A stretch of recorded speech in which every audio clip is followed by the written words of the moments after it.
బెల్లం వేసి స్వీట్ చేస్తున్నామండి. మ్యాంగో స్వీటు పచ్చడి అండి, బెల్లం పచ్చడి. ఇది పీల్ చేసుకొని చిన్న చిన్న పీసెస్ చేసుకున్నాము, తర్వాత చూద్దాము.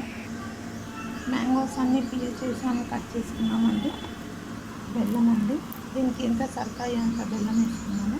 కరివేపాకు, సాల్ట్, ఒక రెడ్ మిర్చి అండి, కొద్దిగా పసుపు, కొంచెం కారం అండి. ఇది మనం చేసుకున్నాము బెల్లం పచ్చడి. ఈ బెల్లం ఇది స్టవ్ మీద వేసి బెల్లం దంచి అందులో వేసుకోవడమే అండి. స్టవ్ ఆన్ చేసుకుందాము.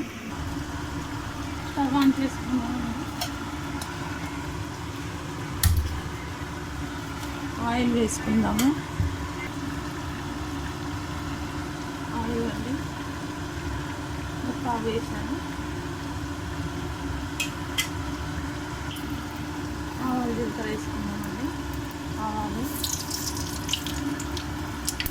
జీలకర్ర వేసుకుందాం. ఇవి బాగా చిట్పట్టలాడాక కొద్దిగా పప్పులు వేసుకుందామండి. శనగపప్పు కొద్దిగా, ఎండు మిర్చి,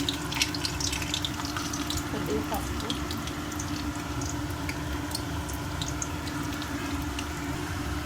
కొద్దిగా కరివేపాకు,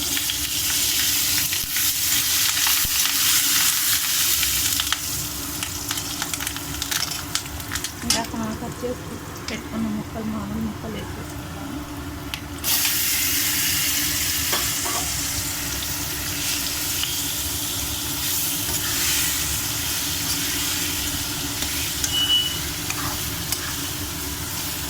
ఇప్పుడు మనం బెల్లం దాన్ని చేసుకున్నామండి.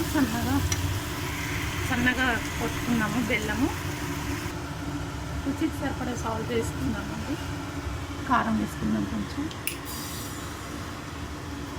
కొంచెం అండి, స్వీట్ కదా కొద్దిగా వేస్తున్నాము. స్వీట్ చట్నీ కదా అండి మ్యాంగోది. కొంచెం వాటర్ వేసుకున్నాము.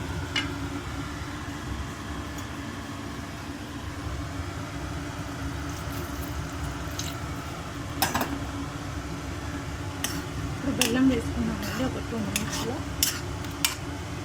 మూత పెట్టుకున్నాము. ఇప్పుడు బెల్లం వేసేసుకున్నాము. దీంట్లో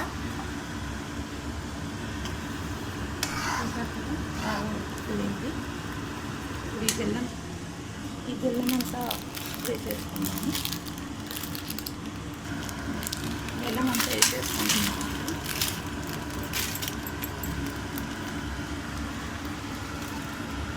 కలిపేసుకున్నాము.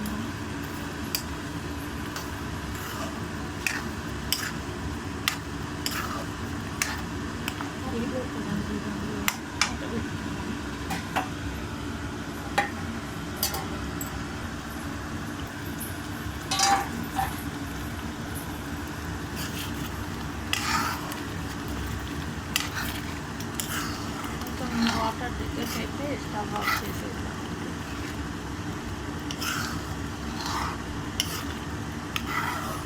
బెల్లం పచ్చడి రెడీ అండి. స్వీట్ పచ్చడి చూసారు. మ్యాంగోస్ అనే కనిపిస్తుంది. చాలా కమ్మగా ఉంటుందండి. మీరు కూడా చేసి తిని ఎలా ఉందో కామెంట్స్లో చెప్పండి. చూద్దాం. ఇప్పుడు స్టవ్ ఆఫ్ చేసేసాము. స్టవ్ ఆఫ్ చేసేసాం కదా, అయిపోయిందండి మన fruit chutney. Sweet mango ready అండి. మీరు కూడా ఇలా చేసి తిని ఎలా ఉందో కామెంట్స్లో చెప్పండి. చాలా కమ్మగా ఉంటుందండి. చపాతీకి, రైస్కి చాలా బాగుంటుంది. మా ఇంట్లో అందరికీ చాలా ఇష్టం అండి ఇది. Thank you.